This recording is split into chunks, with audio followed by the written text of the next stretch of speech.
አባታችን ርዕሰ ደብሩ የማነ ብርሃን አዲሴ አሁን የምንገኝበት ቦታ የት እንደሆነና በማን እንደተመሰረተ የቤተክርስቲያን በምን እንዴት እንደተመሰረተ ከእርሷ አንደበት ብንሰማ። ያለንበት ቦታ አንቀጸ ምሕረት ቅዱስ ሚካኤል የተባለ ቦታ ነው። ይህን ቤተ ክርስቲያን ቅዱሱ አባት አቡነ ሚካኤል የጎንደር ሀገረ ስብከት ሊቀ ጳጳስ የነበሩ የሀገሪቷ ተወላጅ የሆኑ በ1944 ዓመተ ምህረት ተጀምሮ ይህ ቤተ ክርስቲያን በ45 ዓመተ ምህረት ተፈጽሞ የቅዳሴ ቤቱ ጥር 12 ቀን 1945 ዓመተ ምህረት ተባርኮ ገብቷል። ከዚያ ጊዜ ጀምሮ እስካሁን ድረስ እግዚአብሔር ስሙ ሲወደስበት ሲቀደስበት የጌታችን ክቡር ሥጋው ሲቆረሱበት ደሙ ሲቀዳበት የኖረ ነው። ምእመናንም በየዓመቱ በሚመጡበት ጊዜ ብዙ ታምራትን እያደረገላቸው ብዙ ስዕለታቸው ሁሉ እየተፈጸመላቸው እጅ መንሻቸውን እያዙ ደስታቸውን እየመጡ ብዙ ሲገልጹ በኖረዋል። ይህም እናት ይቺ ቤተክርስቲያኑን ዙሪያውን በአምድ በብርሃን ዓላማ ተተክላ ለብዙ ጊዜ በብርሃን እየተገለጸች ምእመናን ደስ ስታሰኝ ኖራለች። እንሻ አባታችን ብፁዕ አቡነ ሚካኤል የጎንደር ሀገረ ስብከት ጳጳስ ናቸው ብሎኛል። ስለሳቸው ወደዚህ ሀገር መጥተው ቤተክርስቲያን ለመስራት ምን እንዳነሳሳቸውና በምክንያት እንዳሰሩት ትንሽ ቢነግሩ፣ ስለሳቸውም ያለው አጭር ነገር ይነግሩ። ስለሳቸው ታሪክ በሰፋ ያለ ስለሆነ በመጽሔት ታትሞ ወጥቷል። እዚያው ላይ ለመመልከት ይቻላል። ነገር ግን ይህንን ቤተክርስቲያን ሚካኤልን እዚህ ለመስራት የቻሉበት ምክንያት አፄ ዳዊት መስቀሉን በሚያመጡበት ጊዜ መስከረም 12 ቀን ከባህር ላይ ማዕበል ቢነሳ እንደ ዋናተኛ እየቀዘፈ አሻገራቸው ቅዱስ ሚካኤል ነው። ከዚያም አልፎ ሰራዊታቸው በዘንዶ በእባብ እንዳይነደፍ ገቢረ ተአምራት እያደረገላቸው መጥቷል። ይህን ውለታውን ለመግለጽ ጽላቱ ከመስቀሉ ጋር ከውስጥ ስላለ ይሄ ተሰውሮ መቅረት የሌለበት ስለሆነ የቅዱስ ሚካኤልን ውለታ ለምእመናኑ ለማሳወቅ ሲሉ ነው ከዚህ ቦታ ላይ ሊገልጹት የቻሉት። አባታችን ይህ ቤተክርስቲያን አዲስ ተሰርቶ በዚህ በ2018 ዓመተ ምህረት ቅዳሴ ቤቱ ተከብሮ ታቦታቱ ገብተዋል። በምን ተሰራ? በማን ተሰራ? እነማን ተሰሩት? ቤተክርስቲያን እዚህ በጣም አስቸጋሪ የሆነ ቦታ ላይ ሁሉ ነገር በሰው የሚመላለስ በሚጓጓዝበት ቦታ ላይ እንዴት ተሰራ? በዚህ በአጭር ጊዜስ ምን ያክል ጊዜስ ፈጀ? እንግዲህ ቤተ ክርስቲያን እንዲሁ አይደለም ሊሰራ የቻለው። ቀደም አድርገን እንደገለጽ ነው ቅዱስ አባት አቡነ ሚካኤል ይህን ቤተ ክርስቲያን ሲመሰርቱ አባቶች ተሰብስበው ሁለት የጥያቄ ቃላት አቅርበውላቸዋል። አንዱ ለምንድን ነው አፋፍ ላይ ያደረጉት የሚል ነው። ለዚህ መልስ ሲሰጡ እኔ ብዙ ቦታ ላይ አስቤ ነበር፣ ነገር ግን የእግዚአብሔር ቅዱስ ፈቃዱ እዚህ ቦታ ላይ ስለሆነ ተደጋግሞ የታዘዝኩት እዚሁ ላይ በመሆኑ በዚህ ምክንያት ነው ሲሉ መልስ ሰጥተዋቸዋል። ሁለተኛው ደግሞ ካደረጉ አይቀር ነገስታቱ በስልጣኑ ውስጥ ናቸው፣ ለእርስዎ ታዛዥ ናቸው። የሆነ ሆኖ በጥብ ድንጋይ በሆነ ነገር ጽናት ባለው አያንጹትም ነበርን? በጭቃ ግንብ የጀመሩት ብለው አሏቸው።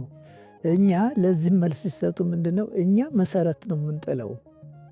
ቤተክርስቲያኑ የሚመሰሩት የእግዚአብሔር ፈቃዱ ሲደርስ የታዘዙ ይመጡበታል።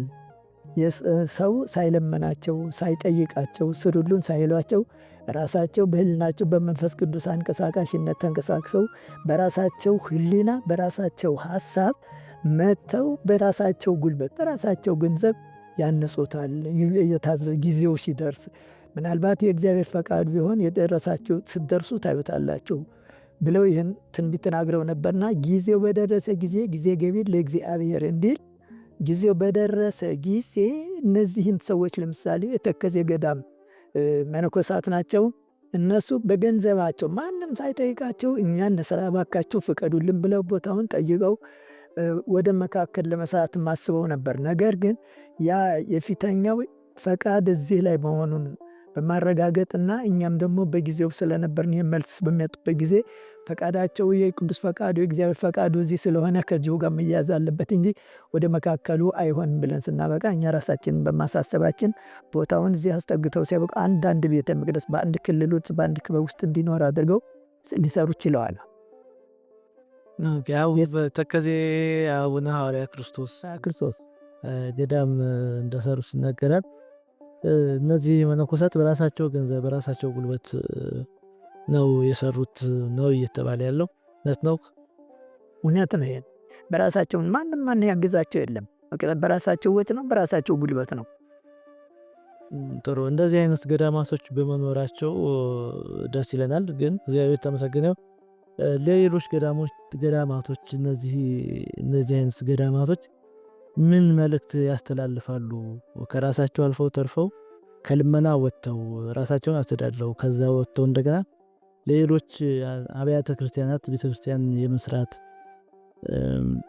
ምእመናንን ከገዳማቸው ወጥተው ሌላ አካባቢ ሄደው ምእመናንን በማጥመቅ በስብከተ ወንጌል በመስጠት አገልግሎት በመስጠትና ወደ እግዚአብሔር ልጅነት በማምጣት ላይ ያሉ ትልቅ ገዳማት ናቸው።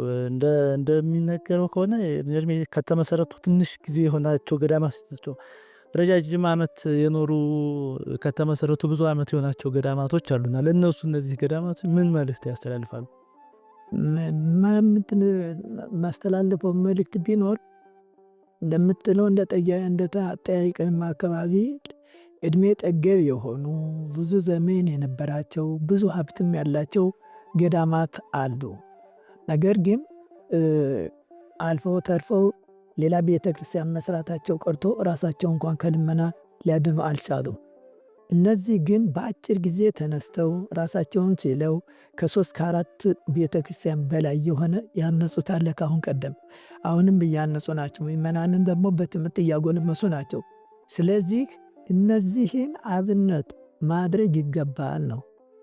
ሰርቶ ማሰራት አሳይቶ አይቶ በማሳየት አብነቱ ነዋልና እነዚህን አይቶ እነዚህን አብነት አድርጎ እኛም እንጂ እንደነዚህ ስራ ብንሰራ ታሪካችን ይጻፋል፣ ስማችን ይቀደሳል፣ በእግዚአብሔር ዘንድ ዋጋ እናገኛለን ብለው ይነሱ ይገባቸዋል የሚል ነው መልእክቱ።